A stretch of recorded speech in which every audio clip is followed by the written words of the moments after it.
Have you ever put in so much effort that you questioned whether or not you were being compensated adequately for the work that you put in? This is precisely the viewpoint held by the vast majority of people. I'm sorry to tell you this, but putting in the hours won't make you rich. Even though poor individuals tend to put forth more effort, they earn less money and achieve less financial success than their wealthier peers. Is working harder the only way to make more money? No, it's not. If you do the right things, you can live the life of your dreams and spend more time with your family. So, in this video, let's take a look at the reasons why working hard will not make you rich and realize what to do next. Before we start, if you are new to this channel, hit the subscribe button and bell notification icon to ensure you don't miss any of our videos. Now, let's begin. Number 1. Working hard does not result in financial success. Many organizations employ hundreds of individuals, yet not everyone is compensated equally.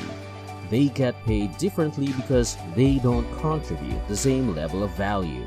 Many of the most dedicated employees in a firm earn the least since the sum of their efforts does not add up to a significant return on their investment.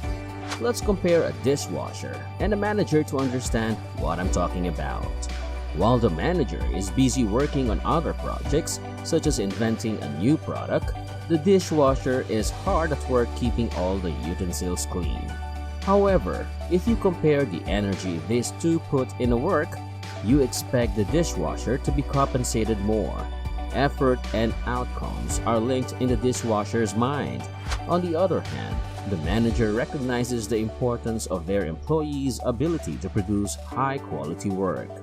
The manager could develop a new product that would generate more revenue for the company than all the dishwashers together could. Because individuals who work hard are not the wealthiest, we may look back to when people relied on hunting and gathering for their food supply. Hunters needed to be physically fit because of the dangers they faced in the deep forests and jungles where they hunted for animals. However, people quickly discovered that growing crops and raising animals could also provide them with food instead of hunting for it in the wild. So they stopped working hard and started obtaining better results. It's not about working harder. It's about improving your value. Examine your company's top earners and how much they contribute to its success. You'll soon be making as much money as they do if you start to study how they do what they do and strive to do the same. Number 2. Working hard will make you tired. The reason why hard work will keep you poor is that hard work gives little time for you to think about anything else. As a result, stress is a significant contributor to stifling creativity. This is also why you're miserable when you go home from work. The presence of stress is a strong warning that your mental and emotional reserves are depleted and you should take some time to recharge them.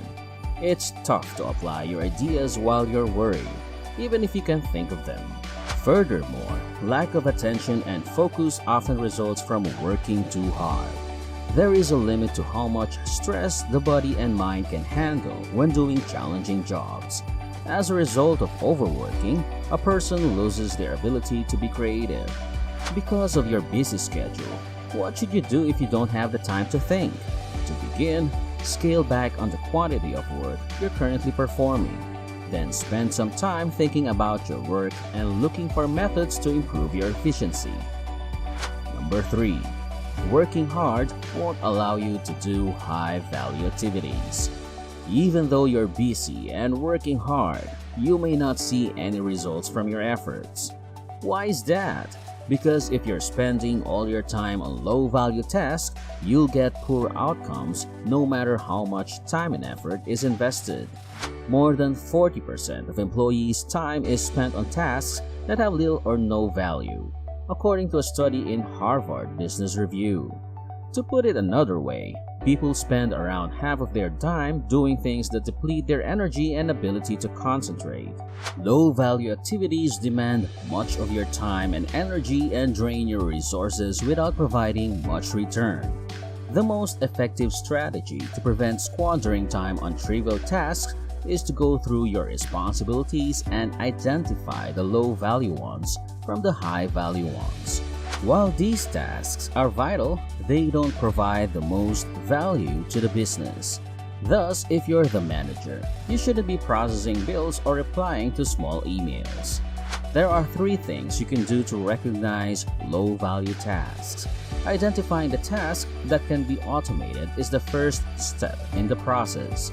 Next, assign as many low-value tasks as possible so that you may focus on other critical tasks. And finally, remove any activity that doesn't help you.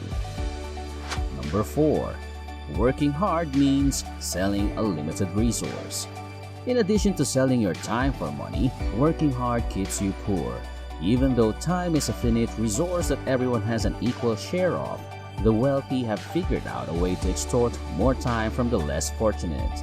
This has led to a mindset in which we've been taught that the only way you can create money is to go back to school, get a job, and put it in the hours. But this is actually a very restrictive way to earn money. Let me give you an example of what I'm talking about. When it comes to sleep, most adults get 8 hours a night. 2 hours are likely spent in the car, followed by 2 more hours getting ready for work. At this point, you have just 12 hours remaining to work and earn a living. You may spend 1 hour on a break and another 2 to 3 hours with your family over these 12 hours. Number 5. Working hard leads to burnout. Again, working hard will keep you poor since it will eventually wear you down and produce burnout. Although there is a physical limit to how much labor one person can accomplish at a given time, most poor people are unaware of this. As a result, they work as hard as they possibly can to maximize their profits. As a side note, it isn't necessarily the case that wealthy people work longer hours to make more money. They've figured out ways to get the job done without stress. Is it possible for you to imagine how wealthy individuals still have the time to have fun and do what they enjoy? Rather than working more, they develop methods that allow them to work more effectively and efficiently. As a result of your exhaustion, you may not be taking care of yourself. Because of their work, many people adopt unhealthy behaviors, such as consuming junk food and skipping exercise. They put in so much effort to acquire what they want that they are unable to provide their best if they are not in good condition. Because of this, their output begins to decline due to the law of diminishing returns. So, how can you minimize your workload to avoid burnout? The first thing you need to do is prevent overworking. You might think it's too simple, yet it's possible to do this by building processes that help you operate more efficiently. For example, you can use technology to automate the majority of your tasks. It's a good idea to set up an automated email responder to save you time browsing through your inbox and responding to each one. When you quit doing the activities you enjoy, your mind becomes less productive. So spend time with your loved ones or even take a trip every now and then to keep your mind off your problems. So, what are your thoughts on this? Are you now ready to work smarter, not harder? Drop your thoughts in the comment section below. Before you go, make sure to like this video and drop a comment. And if you are new to this channel, hit the subscribe button and bell notification icon to ensure you don't miss any of our videos.